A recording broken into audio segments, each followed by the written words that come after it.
Welcome back to Impact Effect Podcast. As I always say, I'm fired up, but today we have a special edition. Today we have Dr. Justin Moseley in the house, good friend of mine, man of impact in all different types of ways, but more so what he's doing around his TEDx speech, how he's impacting lives. He's the host of the Mindset Doctor podcast. And he is just all over the map. So we're going to dive into life. We're going to dive into business. We're going to go everywhere today because there's good energy, good friendship, good deep human connection, and there's no boundaries when it comes to impact. So please let me welcome Dr. Justin Moseley. Let's go. Happy to be here. Always enjoy our conversations. Let's go, baby. Let's go. It's going to be, let me get this mic a little closer. It's going to be a hot topic today. I'm going to jump right in, man. TEDx speaker, someone who's done 2 of them now, and absolutely crushed the last one. And not that you didn't crush the first one, I just didn't experience it. I wasn't there. Yeah. But your energy, your presence on stage, and how you've carried that energy through after the talk. Talk to me a little bit about that experience. You're at what, 760,000 views or something crazy? Yeah. On its way to 1 million, grows a couple thousand every day. So excited about that. So yeah, it's been a wild ride. So I did my first TED Talk in 2022. And then I had an opportunity to do one the next year, but I just was like, you know what? I'm not ready. Like, I don't have that inspired idea. Like, what do I really want to share? And I actually prayed about it. So I spent 2 years really praying, what topic do I want to cover? And what I ended up sharing was how I overcame my fear of public speaking. Because, and this was just a real thing. And that's where I think when it comes to content and sharing stage stories, it needs to be real. So for me, I kept having people reach out because I started speaking after my first TED Talk. I started speaking everywhere. And people would reach out and be like, man, that's awesome. I love what you're doing. I wish I could speak. It just comes so natural to you. And I kept having to tell the people the same story over and over. This is not natural to me. Like, most of my life I had a tremendous fear of public speaking. So that's what I wanted to share on my TED Talk, was how to overcome the fear of public speaking. Because I believe everyone's got a message to share. And I want people to overcome their fear so they can share their message with the world. And I think because it was such a heart message, something I'm passionate about, something I lived myself, that I knew if people would actually take it and apply it, I was so fired up about that topic. I think that's why it's done so well and it's resonated with so many people. Well, you talked about the fear, and I think we face fear all the time in our lives. Yeah.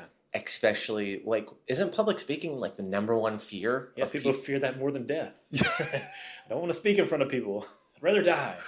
So he goes all the way and he says, I'm going to do a TED Talk on the number one thing, fear, the number one reason why we have fear. It's public speaking. Obviously, it impacted you. Obviously, you wanted to share the story, what you've learned, how you've navigated it. What's the number one thing you want people to walk away after hearing or seeing your TED Talk? There's a message inside of you the world is waiting to hear. And I think everybody, no matter how big or small, there's a message inside of you the world is waiting to hear.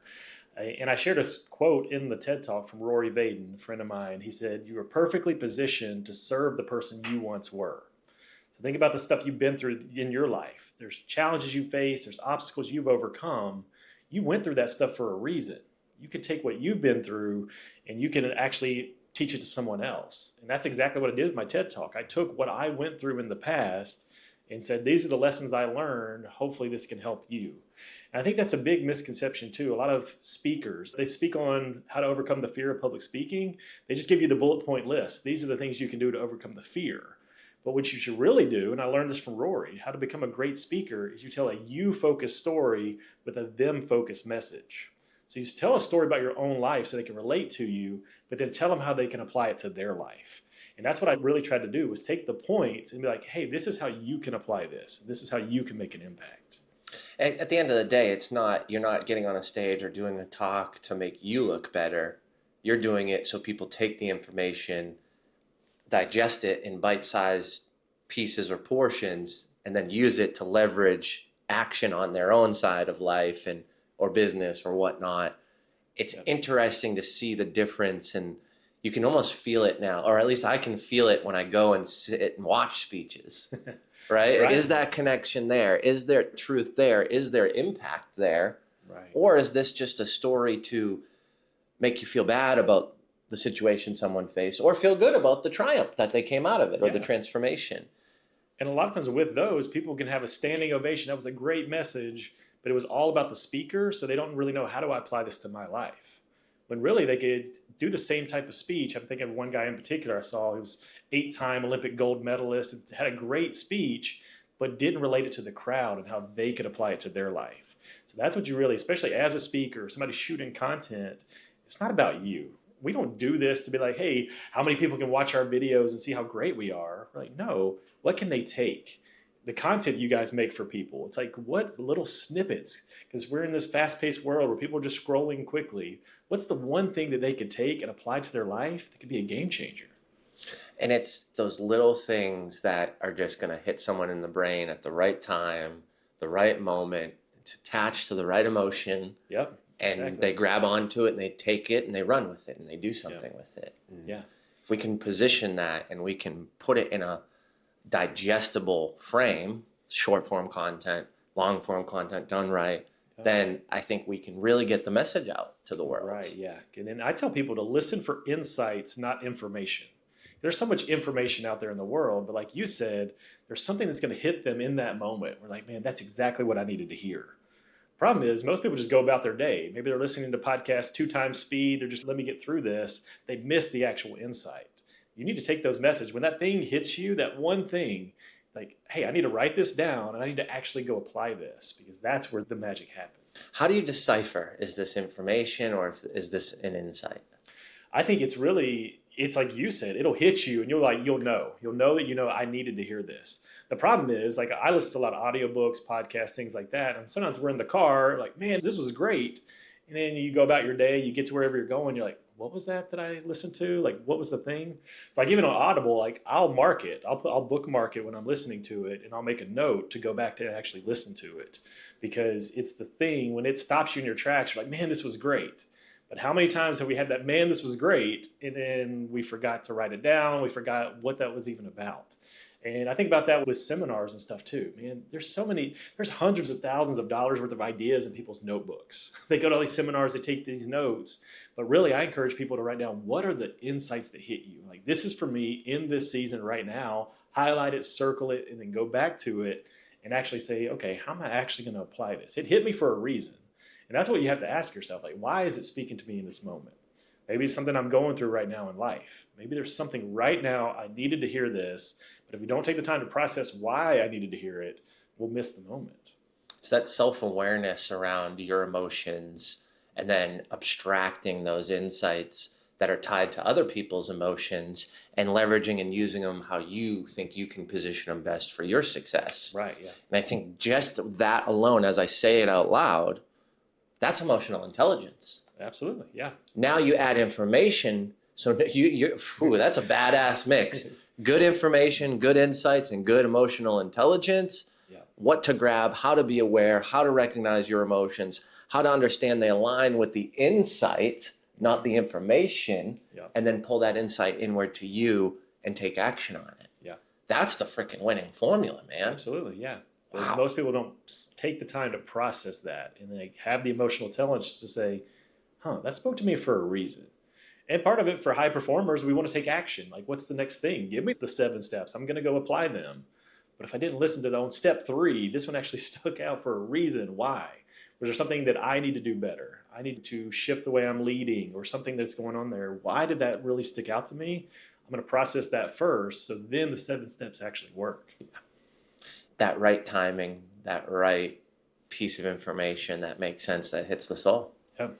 Absolutely. That was the TED Talk right there that you were doing, man. Yeah. Hit my soul, right? In the audience, I could feel it. It's like, okay, this excitement and fear, this is what I've always been battling. Which one? And it's like, I can choose. They feel the same. Let's go with excitement. Yeah, and I think it starts with the heart of the message you're sharing. I'm thinking of people right now who are just producing content. You're putting stuff out there. It's all about the one person that's going to take it and apply it into their life. I talked about that in the TED Talk. Like, one of the things that helped me overcome my fear was thinking about, before I thought about me. What are people going to think about me? They're going to judge me. What if they don't like the sound of my voice or what I'm wearing? All the things are about me. But when I shifted it about them, and I thought about, man, if there's one person in this audience that took what I had to say and apply it to their life, it could completely change their life. And now looking back with a TEDx talk crossing 700,000 views, that's amazing. But what if it only had a couple hundred views, but you were in the audience, you saw the talk that day, and it had an effect on you? It would have been worth it just for you and the story that you have being affected by it. So it's not about the hundreds of thousands of views or millions of views. It's who's the one person. But then it is cool when you get 700,000 views and you're seeing all the comments and like, okay, now it's not just one person, it's affecting a lot of people. And that's what's really cool about it. It's that ripple effect of impact, right? Like, I do the Beyond the Table dinners, creating this experience around your dreams. I shared, like, you got to go watch Dr. Justin's TED Talk. And I talked about the concept of fear and excitement related back to your dreams, right? So, like, your impact on me had me reposition in a moment, right? It wasn't scripted. That was on my heart in the middle of doing my first experience with 16 people, private chef, right? Like, in that moment, it made the most sense to go there as I was reading the room, reading the emotions, reading the sighs. And I talk about this often, like the neck, it's like, okay, we're uncomfortable, right? Like we're talking about our wildest dreams. There's fear here. Let's flip this to excitement. How can we get energized around it? And how can we show up and communicate it? So your talk about public speaking, it doesn't even need to be on a stage. It can be in a room around a table with 7 other people that you may know and may not know, some of them, just how you can publicly share and communicate your wildest dream. Yeah. And that's full circle for me. Who would have thought that was going to happen at a dinner event that I put on and built out of my own brain months later, knowing that I was impacted by that, and then it came back on my heart and then through my voice. Impacting other folks. Right, which is crazy to me because thinking back, I think 2010 is when Simon Sinek's TEDx talk came out, Start With Why. And he talks about it. It was like in this little room, I think there was 25 people or something, and he's writing on a flip chart about these golden circles and talked about Start With Why. And to Start With Why became this big movement. It became a book and a lot of other cool things. But I remember watching that and thinking, man, how cool is that to be on that stage and to share an idea that can make an impact. But at that time, I was like, but that could never be me. Like, I'm afraid to speak. Like, I could never do that. And then fast forward now, I've done 2 TEDx talks and even talked about it on the talk. I was like, if you would have told me years ago that I would be standing here in this iconic red circle sharing my message, I would have thought you're crazy. But now I've done it. And then also I've had people like you sharing my message with other people. Like, that's impact right there. Totally. 100%. That red circle. Why do you think you told yourself you didn't belong there originally? It was the fear. I thought it was for other people because I'd anchored in to, and for anybody listening, go check out my TEDx talk, how I overcame my fear of public speaking, because I went all the way back to 2nd grade. Like, that's when I anchored in, having to read in front of the other kids and being laughed at as I was stumbling over my words. That's where I really anchored in. Like, nope, you don't need to be talking in front of people. This isn't for you. And that kept going on. There was other experiences through high school. And then I got to college, almost failed a speech class because I had a panic attack during my speech. Again, anchored in, you're not a speaker. This isn't for you. Let the Jims of the world speak and the Tony Robbinses and all the people, that's for them. But I kept feeling this calling inside though. And I looked up to Tony Robbins. I read my first Tony Robbins book when I was 16 because I struggled with self-confidence, self-esteem. And I was in the self-help section of the bookstore and found Awaken the Giant Within. And I read that book and it changed my life. And that helped at least start the belief that, hey, it is possible. But it was still that, okay, the bigger things are possible. If you change your mind, you can change your life. But I still had that fear, that doubt. But I really anchored into, if I really want to step into the calling that's on my life, I've got to exchange my comfort for my calling. And that's when I looked at, man, I really have to overcome this fear because I can never make the impact in the world that I'm called to make if I don't overcome this. What's that feeling like? What's that emotion like when you know your calling and you know how hard of a road it is to get over the hurdle, to do the public speaking? Like, bring us back to that decision. Yeah.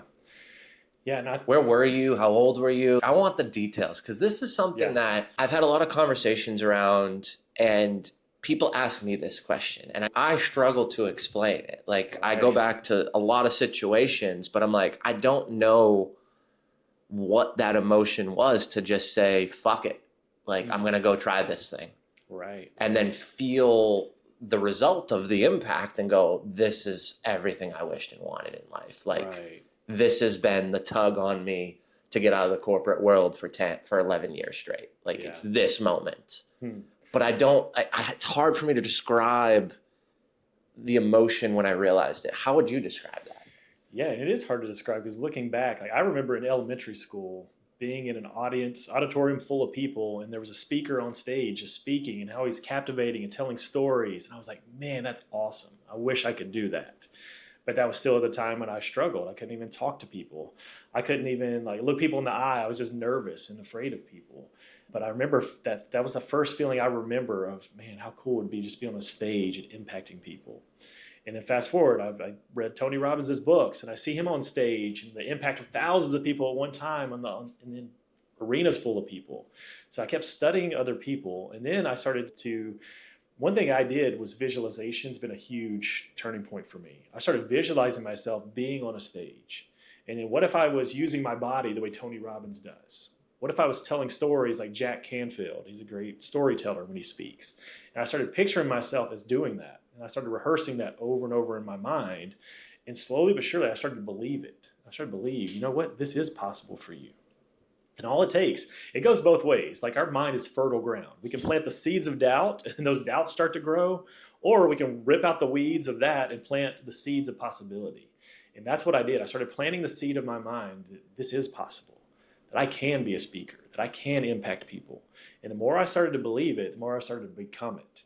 And people ask me a lot, like, when did you become a speaker? Well, I became a speaker in my mind long before I ever stepped on a stage. And that's really what it took, was me having to rehearse in my mind to have the belief, you know what, this is possible for me. And it was kind of like riding a bike too. Once you ride a bike, you just know how to ride a bike. You don't forget how to do it. So I had rehearsed it in my mind so much of just being on a stage and speaking to people that it started to become natural even before I gave my first talk. And then fast forward after college, went to grad school, so opened a chiropractic clinic with my wife. And I was like, man, if we want to get this message out there, one of the best things to do is go out and speak in front of people. And then another story I shared in my TEDx talk, one of the first talks I ever did was an auditorium full of 200 people giving a health talk. And to help myself overcome that, I made it about them. I was like, okay, if I don't need to make it about me and be afraid of what people are going to think, I need to think, okay, if they apply this stuff, what can actually happen in their life? And I told a story in the TED Talk of the guy who I still remember he was in the front seat there. And I talked about your big why in that talk, about having a why that's bigger than yourself. And he came into the clinic and he talked about his grandson. And this guy is 65 years old, had just got off of quadruple bypass surgery. And he said, when you talked about that and all the stuff that you talked about, he was like, you gave me what I needed to change my life. He was like, because when they came, right after my surgery, I was in the hospital room, laying in the hospital bed. They came and they put my grandson on my lap. And he said, I looked at my grandson and said, I'm going to be around to watch him grow up. And that's powerful. So for that to happen after my first talk, to hear something like that, and that guy went on to get his health back, went and ran 4 Ironmans, starting at age 65, which Ironman's a crazy race. So for him to be able to do that and change his life, I was like, man. And lots of other cool stuff happened, but that's like the one thing that sticks out from that one talk. And I was like, man, if just one talk can impact somebody like that, imagine if I kept it going and I reached more people, and not just on stages, on podcasts, on just putting out content, short form, long form, just putting it out there. You never know the impact you can make, which goes back to one of my favorite quotes I shared in the TED Talk. You never know how far reaching something you may think, say, or do today can affect the lives of millions tomorrow. And you're affecting the lives of millions and millions and millions. So thank you. Thank you for taking that leap, that step, that commitment to service in service of others, right? Yeah. It's funny when you reframe something as if it's to serve or to benefit others. Sometimes we don't do it for ourselves even. Right, yeah. Right? No, and there's a lot of times, and that's part of, as I was becoming a speaker, I anchored into the Mindset Doctor. That became my brand. And I really anchored into, how does the Mindset Doctor show up? Because there's a lot of times I didn't want to get on camera. I didn't want to get on stage. I didn't want to put out the content, but the Mindset Doctor does. He shows up for that one person that's out there that needs to hear this message. So then I could shift and be like, you know what? Justin himself doesn't feel like doing it. He's tired, whatever the excuse is. Boom. But the mindset doctor, he shows up, and this is how he shows up. And boom, I would shift into that. And boom, I would become the mindset doctor in that moment, and I would go out and make an impact. Let's go. You talked about anchors. You said you anchored in at a young age, you not being a speaker. Mm-hmm. As you were talking about doing, getting on stage, and this is for the service of others, and for, I'm doing this to impact one person. And that's where I've built an anchor. So my anchor is get me in the positive mind frame right before I go on a stage. Right. And it's interesting because I didn't know that I was doing this. Really? Yeah. So Chelsea Albert, a good friend of mine, she works in the mental health space and hypnotherapy and intuitive healing and all those things. And we were having a conversation, and she was like, yeah, anchors, like, do you ever have to get in the right mindset and use them positively? And I was like, well, I do this thing where I start the fire and then I clap and then I get on stage. And she was like, that is you anchoring to get you into that Jim Morris, like, let's go burn down the house, baby. Like, the roof is on fire, right? Right. And then I started to think about it more, and I was like, man, I'm doing this before podcasts. Like, in the car, if I come to the studio, your studio, and I'm in the car, like, I'm doing that before I get out the car and I'm going. Yep. I do it when I speak on stages. I do it when I'm in my office in the other room. Yeah. Like, sometimes I even wonder, I'm like, I bet you Caitlin downstairs is like, who the hell is he talking to? Yeah. But I'm anchoring for a positive rather than negative. And I never, man, you just blew my mind. I never thought the negative anchors. Like, wow, you just opened up a window for me in my story of speaking. My negative anchor was I had a high-pitched voice. Really? Growing up, and I hit puberty a little bit later than most guys. And I'm a tall guy, big guy. Right. And so that was a struggle for me. I was like, oh, I'm always going to have this squeaky voice and no one wants to hear what I have to say.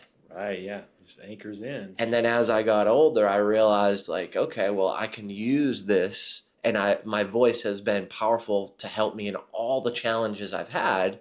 And then it relates back to human connection. So then the combination of, well, I'm forced to use my voice to build connection and relationships. That makes so much more sense now of why I'm out speaking, because I speak, and I know you do this, it's for that impact, but those deep conversations after stage, like the guy who ran the Ironman and you kept up with, like, that voice opens up a deeper conversation after the speech for me. Right. So, wow, this is all coming full circle, man. I never thought of, I did have a negative anchor, similar to you. I can't do this squeaky voice Jim. No one wants to hear this. Yeah, and that's important for people to hear because anchors are so powerful, both positive and negative. The problem is we don't even realize the anchors. Like even just somebody new to content, you're probably showing up and they're probably in your mind, your posture is just like, I don't want to do this. And you do it and it sucks. And you next time, I don't want to do this. And like you just are anchoring in this posture and that you feel like it's going to suck before it even happens. Mm-hmm. But for me, what I did is shift. So at my house, I've got my studio. So there's a room that I go in. But before I go into there's a mirror there. And I'm jumping around. I'm getting in state, hit my shoulder, and I'm like, I'm ready to go. And I anchor, boom, I know that's it. I'm clicked in, I'm going in. I did that backstage at TEDx. Nobody saw that part, but I did that in backstage because that's what gets me going. And as you were talking, you reminded me, so years ago, a negative anchor I heard from Tony Robbins. He talked about, so imagine a funeral, and a loved one passed away. And everybody's coming up to him and just patting him on the shoulder. Hey, I'm so sorry for your loss. And they're in this emotional state. So it's all about emotion. They're in an emotional state of loss and grief. Next person, hey, I'm so sorry for your loss. Hey, I'm so sorry for your loss. Every time they're getting that pat, they're getting anchored in this negative emotion that they're experiencing, this grief. So then all of a sudden, it could be 6 months, a year later, somebody just comes up to him, just pats him on the shoulder. Hey, how you doing? That same pat anchors right back into that grief and emotion they were feeling in that state. So the best thing to do with your anchors is anchor the emotion into whatever you're trying to do.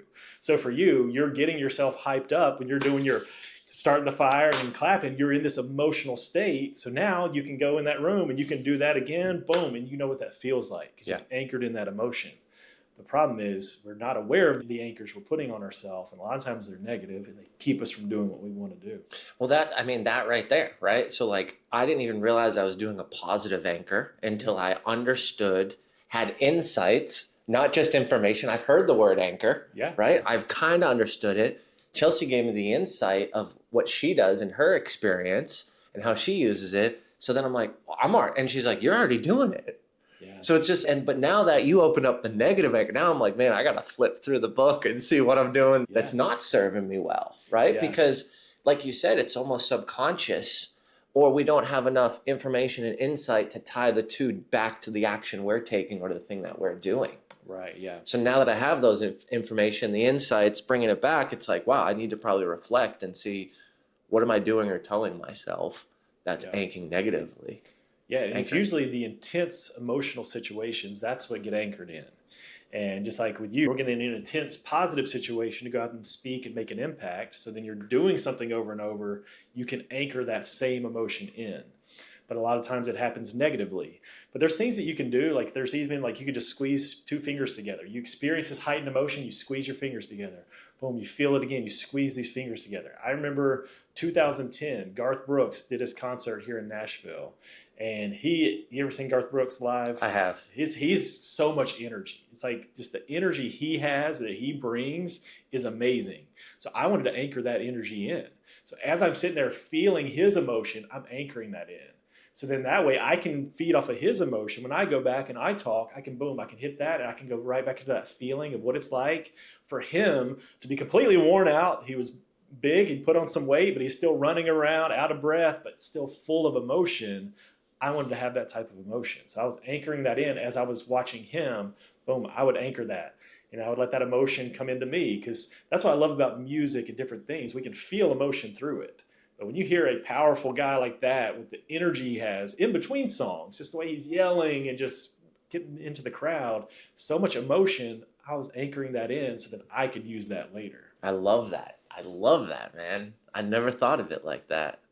Leveraging the emotion of someone else that you've experienced at a heightened state to then bring you back into that heightened state so you can leverage and utilize it for yourself. Yeah, and so you can use it in different ways. So that's like a heightened state, like you said, but it could also be like you at your dinners, just that connection, because that's not a heightened state. I wouldn't say heightened emotion. It's a heightened state because there's a connection. That's the state you want to be back in. So that's what you can connect yourself to that before your next dinner. You can just go back to that place. You can relive it now, just over and over, how good that felt when you saw people getting uncomfortable, when you kind of put them at ease. You could go back into that place and be like, that's how I'm going to show up for this video. Or that's how I'm going to show up for this next dinner. You can anchor back into that.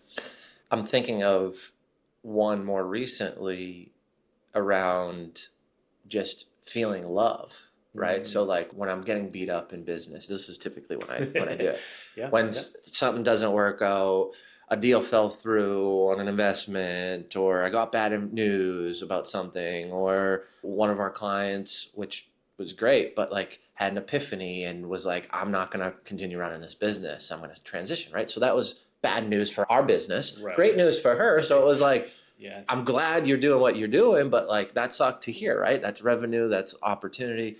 So when I want to feel like love and bad things are happening, I think back of out front on the steps. I can see it now and visualize it. I'm going to probably tear up because it's going to bring me there. Ellie just walking over to me randomly and be like, I love you, daddies. In this like plural, like English act. I'm like, where did this come from? What is happening? But like, and I can feel it in my eyes right now, watering, but it's like, that brings me back to like feeling love. Like, she just randomly had a thought of love and wanted to tell it to me, and did it in a cute, direct, unconditional way. And it brings me back to that moment. So when I'm getting crushed, right? And sometimes it's personal stuff too, right? Like you get bad news. My mom's got this going on with their health. And it's like, I can't live in this negative. Well, how do I get out of that? I need to feel that love and receive it, and I go back to that anchoring moment, and it's like, it just snaps me out of it. Because now I can even feel it right now. I'm like, I feel like I have more energy, like I'm a little bit looser, like I felt that. I just felt that again. And that's when it comes to life, our day-to-day life is dictated by the states that we live in. Because the reality is we have those moments. We get crushed in business, all those things. What are we going to allow our mind to go to?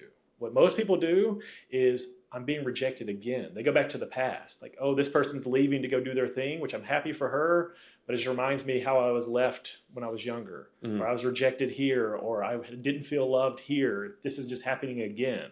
It's the same thing, the anchors I was building in myself when I would try to speak and it would suck. And I'm like, look, remember what happened last time? That sucked. You shouldn't do this. I was anchoring that in. But you did the right thing of like, because when that stuff is happening, again, Tony Robbins is a big influence of mine. He talks about what's wrong is always available, but so is what's right. So you could think about all of the bad things and what this could mean, but you could also think about, you know what? This is how I'm loved. When Ellie came to me and said this, that's love. The way your wife loves you, you got the son now, like there's just love all around you. That's what you can focus on. What you focus on expands. And because there is no meaning, like nothing has meaning until we give it meaning. We could give that meaning of that person leaving me of, oh, it's rejection to me, it's personal. Or it could be, you know what? I lifted her up and I would let her see the value in herself to go out and do something even bigger that she's going to make even more impact because of the influence I had on her. That's two completely different meanings to the same situation. So it's all having that emotional intelligence to look back and be like, what could this mean? I'm putting this meaning of this that could be negative, but what could it mean? What positive thing could this mean? And when I shifted to looking for those answers, I feel a lot better. It changes my state. And again, when you can live in this state, again, bad stuff's going to happen. But when you can like not dwell in it, give yourself a moment, feel it, but then how can I get out of that state? Because that state's not serving me. If I get in this state, I can deal with this and then move on a lot faster. Makes so much sense. So much sense.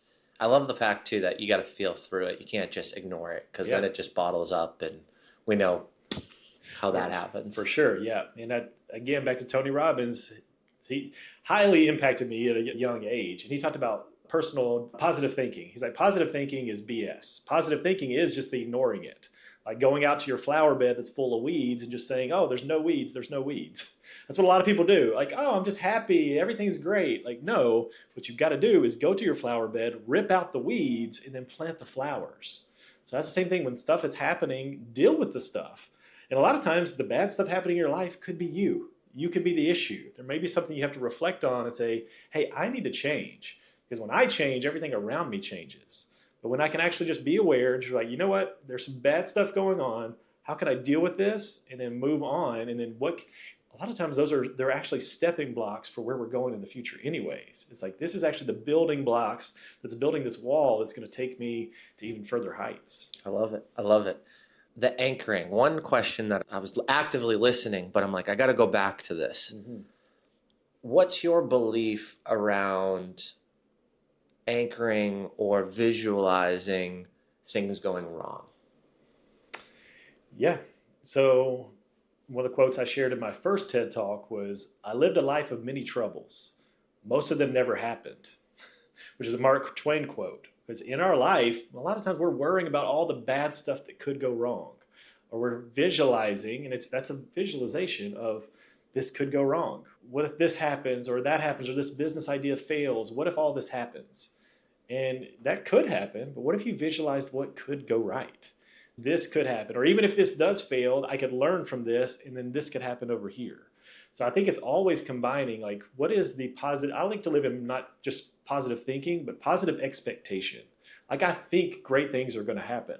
Like even if something bad happens right now in this moment, boom, I know something good is coming around the corner. Like good is always coming my way. So it allows me not to dwell on the bad stuff in the moment. Yes, deal with it. Yes, feel it. A lot of times it's real. We just had to fire an employee. That sucks. But I know just by doing that, let's go to that situation. Just by doing that, there was a lot of emotion. There was a lot of stuff that me and my wife had to deal with in doing that.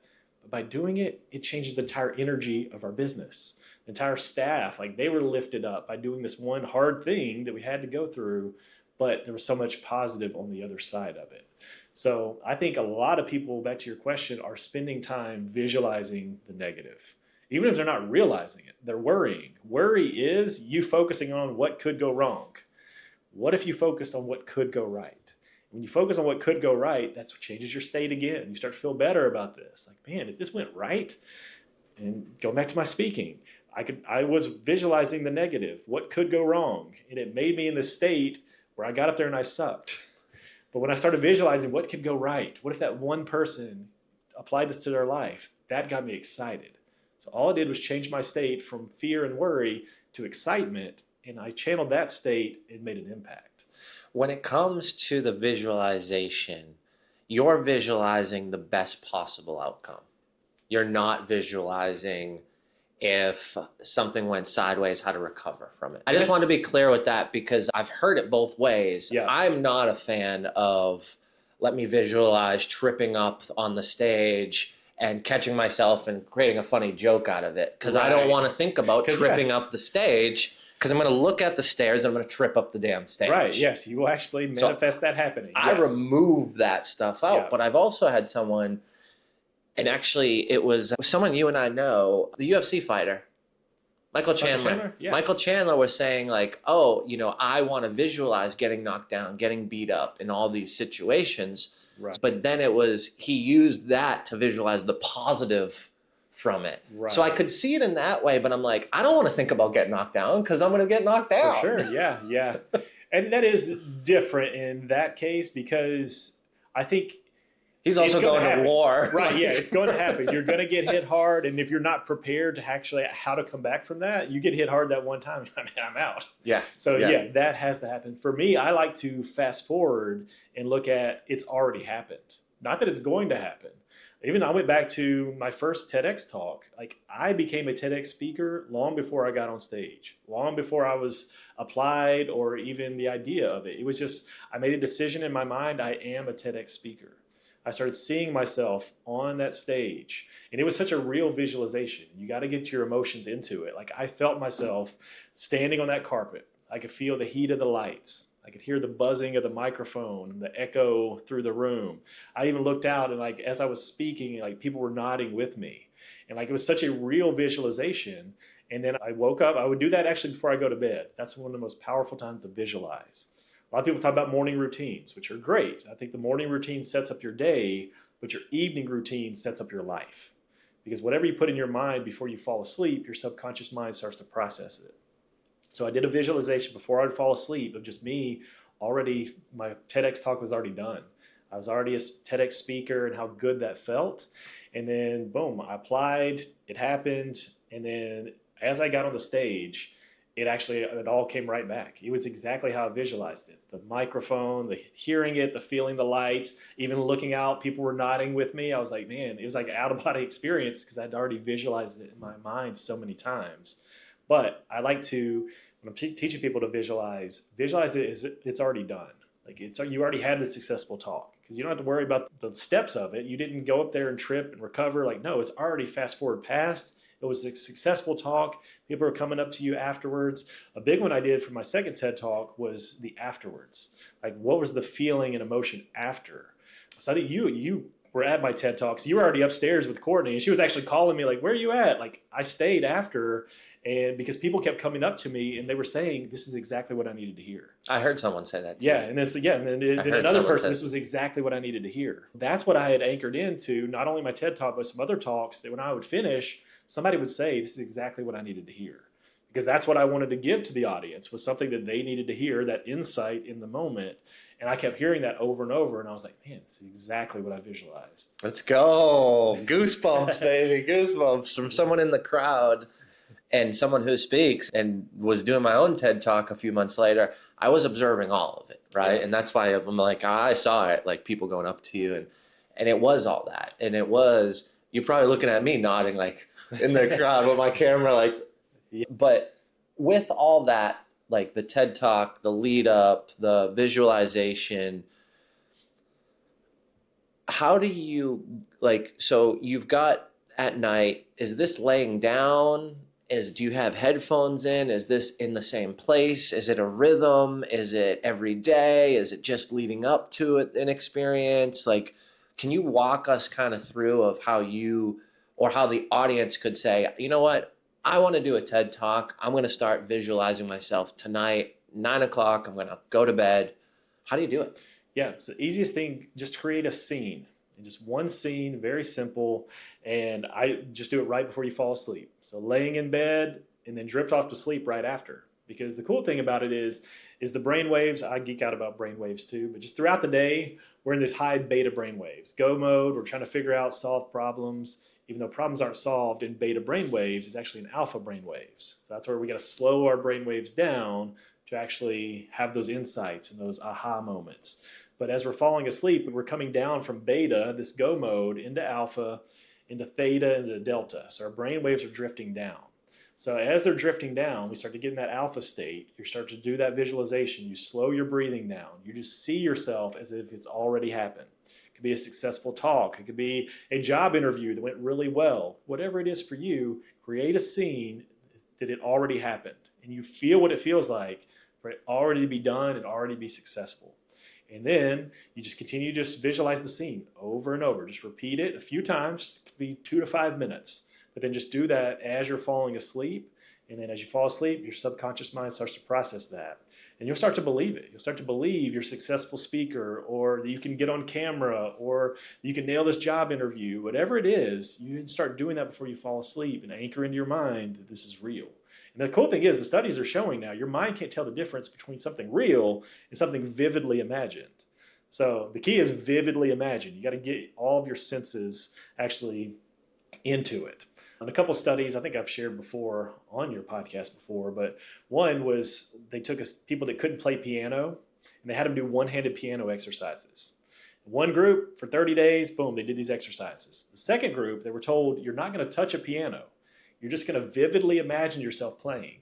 So you're just in your mind, you're going to sit there, you're going to close your eyes, vividly imagine what it feels like to hit the keys and to play these notes. And they actually did functional MRIs of their brains. Both groups, the exact same parts of their brain were firing. The people that were actually physically playing and the people just vividly imagining it. And at the end of that study, they got the same exact proficiency in playing the piano, whether they never touched it, just visualized it, or physically played. That's the power of the mind.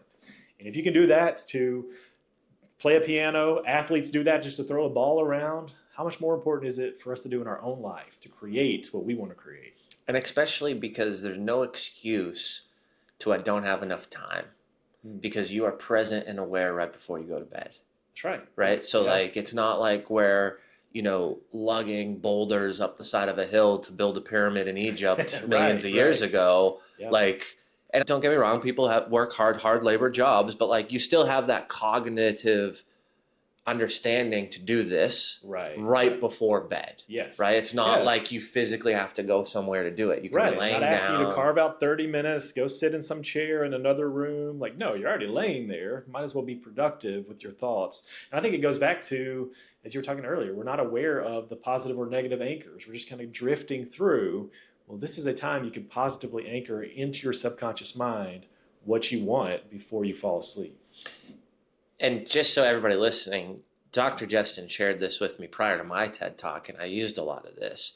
And what I was doing as well is I'd wake up at 4 a.m. still in theta. Yep. So I'd hit it on the double end, and I'd listen to my voice going through my TED Talk. Yeah. So I'd wake up at 4, I'd just lay back, I'd get up so I'm not drifting right back off to sleep, right? So I'd get up and I'd turn a light on over in the living room and I'd go lay on the couch. Yeah.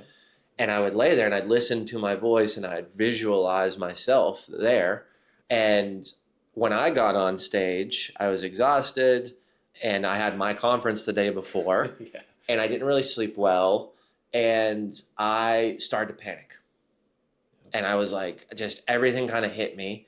And I had brain fog. I've never had brain fog in my life. Yeah. I've never, before a speech, I don't even, maybe I've had it and I just wasn't aware. I was really tired, but I've never tried to think and my brain not work. Right. Yep. And it was all the stress, right? And I look back at things that I did and someone gave me an energy drink the night before and I don't really drink energy drink, right? So I was all right, I'm not my best. Yeah. And because I anchored in, because I visualized, because I was in theta state absorbing and then delta, when I said, I can't even think of the first thing to say, and I went on that stage, everything came back to me. Oh, yeah. And I didn't miss a beat. Yeah. And the visuals, I saw you in the crowd. I saw Brian Galke, two people that I anchored in because I knew you guys were coming and were going to support me, and you guys are friends that I knew you wouldn't bail. Right. So I anchored you guys in, and I know I've got full body goosebumps, but I could see you exactly where you're sitting. I could see Brian Galke exactly where he's sitting. I think it was second row or right on the left side there, maybe third row, and like I can see it today. And it was funny because when in my visual, you weren't on the right side. Both of you guys were on the left side of me. Oh, wow. And when you sat down, that would be if you're looking at stage, you'd be on the right side. Yeah. And you guys were exactly where I wanted you to be. So it's funny that I can have that visual. In that visual, feel that love and support in the audience, practice it, have mind fog or blank, whatever you call it, and then still show up and go right through the process, not skip a beat, and still see the visuals that I was visualizing. Like that to me is insane. Yeah, it's crazy. In a state that I'm not my highest performing state, right? Right. Yeah. Lesson learned for me. No excuses, by the way. Like I made it there. I did my speech. Everything that I wanted to do went well. Yep. But yeah, it was, I think that's what got me through that situation was doing the practice. Right. And as somebody in the audience, I just saw that you crushed it. I mean, I knew the stuff that you went through. I knew your conference and all the stuff in life that was going on, baby on the way, like all the stuff that was going on. But we didn't see that at all because you were in that state and it just flowed. And the same thing happened to me, my first TED Talk. Like that same kind of brain fog. Like I remember like I was next up and I remember thinking, I don't even know how am I starting this thing off? I can't even remember the line. But when I got up there, I'd already rehearsed it in my mind so many times, it just flowed. Yep. And you mentioned too, the morning is a great time. So evening and morning, book in your days with creating a scene and visualizing. Because it's that time as you're falling asleep, the brain waves, but then as you're waking up, those brain waves are coming back out. So a lot of times we wake up and we're groggy and we just try to wake ourselves up as fast as possible to get to our day. That groggy feeling is a perfect time to anchor in. Those are your brain waves are still low enough to really anchor in a new visualization. I think that's why the morning was good for me because I just put the alarm clock a little bit earlier. Yeah. Like I actually remember, when I first started, I was doing that at 3. Oof. And I was like, all right, chill out, bro. Because then I'm up like fully ready to go by 4. Right. I usually wake up at 4 and then I'm really ready to go by 5. Yeah.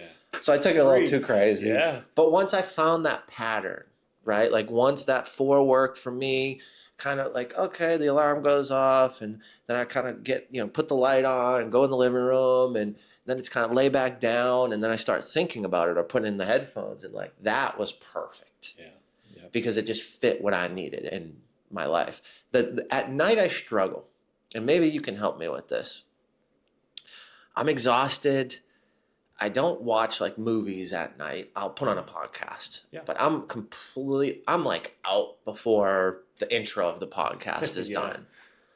Is that because I'm putting myself in a setting where I just, every time I'm like fall asleep or lay here, I'm like instantly go to bed. Like I don't sit in bed and watch TV. Like I do watch TV at night, but I put it on and instantly fall asleep. Yeah. Caitlin hates it because she doesn't instantly fall asleep. She's like, I don't want the TV on. Like, what is this garbage? Right. I'm like, yeah, and that goes back to anchoring. For you, that's an anchor, and that's comfortable for you now. It would probably be uncomfortable to just turn the TV off and sit in darkness because you're so used to that. For her, it's the opposite anchor. Yeah. That's an anchor of now I'm going to be up, the screen light, all the things. So we all have our own anchors. But for you, you just anchored yourself like this is bedtime. Like this is how I go to sleep. When I lay here and I turn this on, I'm going to be out. Yeah. And it's also a product of what you do throughout your day too. Like you go hard. Like you're busy. You're not just laying around doing nothing all day. So it's like you give it your all during the day, but then you have an anchor. When you go to bed, this is what I do and this is how I fall asleep. And you've done it enough. That's where consistency is key. You've done it enough, like boom, that just hits. So maybe I just need to just turn the TV on, not even watch any of it, go right into my anchor because I've only got a short period of time before I'm gonna. Yeah, so you can test it too because the cool thing about it is your subconscious mind is always processing. So I would test for you of that's your anchor. You can turn it on and then fall asleep. I would do it right before that. I would just do this little scene of, man, what would be a win for this week? Like, what would be, or tomorrow? Like, you just start there. Like, man, if tomorrow just went like this, boom, just feel how good that feels. 2 minutes, then turn it on, fall asleep. Yeah. So yeah, you can do it that way. Yeah, that makes so much sense. All right, as we wrap up the episode, man, we went deep, huh? Like that was, woo, I'm vibing, bro. I'm feeling good. As we wrap up the episode, you've been on hundreds and hundreds of stages. You've spoken in different countries, different states. You've done 2 TED Talks. You've been on massive podcasts. You've had tons of famous, celebratory, amazing people on your podcast. Out of all the people you've experienced, whether you've impacted them, they've impacted you, you've had a conversation, you've consumed their content, they've consumed your content. Out of all those people, what is one of the most important things someone's impacted you with? Obviously, we got Tony Robbins, so I want to take him out of the question, right? Because we know how impactful he is. But people that you've just experienced, like, what's that insight that really changed your life, or that you always kind of feel that keeps popping back up, and who impacted you as well? Yeah, I'd say probably the biggest one that sticks out is Dan Martell. Like, having him on the podcast, he wrote the book Buy Back Your Time. Before that, I didn't even know who Dan Martell was. And then I looked him up, and like, his content's amazing. It's mindset, it's personal development. He became a millionaire when he was 27. And he actually shared on my podcast, first time he'd ever shared publicly, of the story of how he bought his assistant, like his camera guy was in the studio with us, that he bought him his dream car. And he just talked about his assistant. He taught him to visualize his dream car. And then Dan had the opportunity to actually give that to him. And it was just cool to see kind of behind the scenes. And I think just meeting Dan, hearing how genuinely nice he was, just a great personal guy. Like, now, I mean, he's worth over 100 million. His company's hundreds of millions of dollars. But just the time that he gave and the presence that he had. But I think it was more for me of, I get to do life with these type of people. Like, that's what actually stuck out the most. It wasn't necessarily something he said. It was just the ability to have a conversation. Because that's where I go back to the visualization for me early on, when I was starting to put myself out there, that I just want to do life with cool people. Like, we've had to have all these kinds of conversations.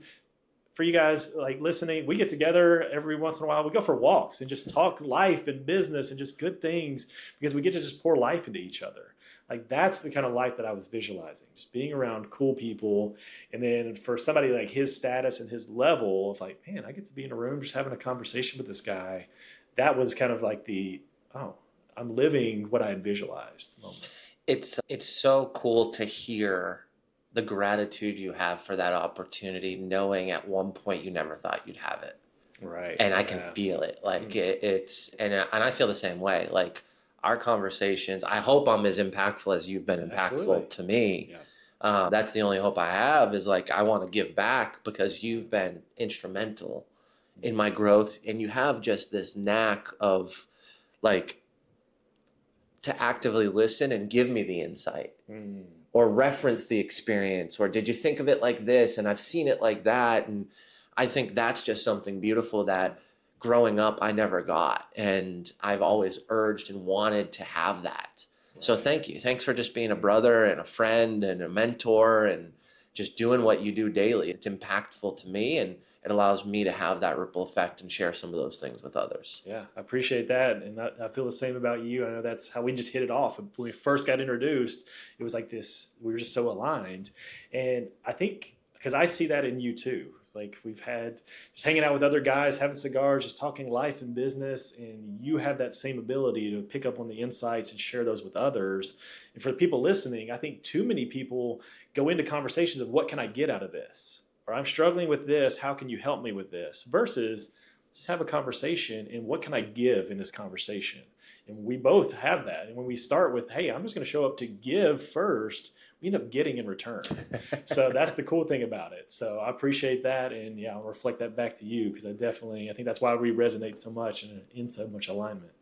It's interesting. As you're saying that, I'm like, there's so many times where I'm talking to someone, or we're hanging out, or we're doing something, and someone's like, brings up an idea, and I'm like, oh, like, you'd be perfect for that. And it was like, I wasn't even thinking like of offering that to you, or like wanting, like whether it's you paying me or not, or us doing something together or not, or an opportunity. And it's like going in and just listening. That's when that sparked that would be beneficial for me or be beneficial for you, rather than me going into it and like, when do I ask the question if they need my help with some marketing or some strategy or, this or that. And it's like, I don't live that way. For sure. And then it's a mutual conversation and I'm like, oh, I can help with that. And then it's like, oh, I would have totally missed this if we weren't just being human. Yeah. And I laugh because we've also seen the opposite of this, because there's a guy, mutual acquaintance we both know, who's done the opposite, where he'll have those conversations, but then you've mentioned he's always pitching me his next thing. Yeah. Like then it's like, okay, yeah, he heard this. Like, okay, I'm going to pitch you. I'm going to charge you this. I'm going to do that. Like it wasn't a genuine, no, I want to help you. Let's connect. Yeah. Because too many people have their own agenda. And I think you've got to just drop the agenda and just show up. How can I serve today? And I think that's the heart of it all. Like when you show up as that, it's always going to come back to you. It may not be from the person you're talking to here, but you could get an inspired idea that goes and makes you hundreds of thousands of dollars more than trying to sell this one person in front of you. Or they can introduce you based on the fact that they like you, and that person that they introduce you to is Dan Martell and does have $100 million and wants to, and a $250,000 content budget. Yeah. And it's like, well, if I just loved on them and was curious and genuine and authentic and tried to broker opportunity and leverage points and make introductions and like really just help them, they could have made that introduction too. So it's funny when you play through the scenarios after meeting and engaging with so many people in life, and it's like, this will always come back if you are showing up to give and to do it the right way. And it's and in a lot of cases, it's probably not that person that's going to be the person to give it back to you, but it's some way, somehow, some separation of some number of degrees where there was influence or there was a post online with that person and that was the validation to hire you, or the push to make the call, or the inquiry, or to say, I need Jim on my stage to talk about human connection. Like that's something that happened more recently with me too. Yeah. And it's like, I tried to get you on my stage 3 years ago. And because of that, and because we were cool, now you're putting me on your stage 3 years later. Yeah. And I also get to impact and help with ideas and strategies and leverage my knowledge and more recent knowledge. So we both win. Yeah, it's cool to see it unfold too, because if they would have had you on your stage 3 years ago, you're a completely different person now.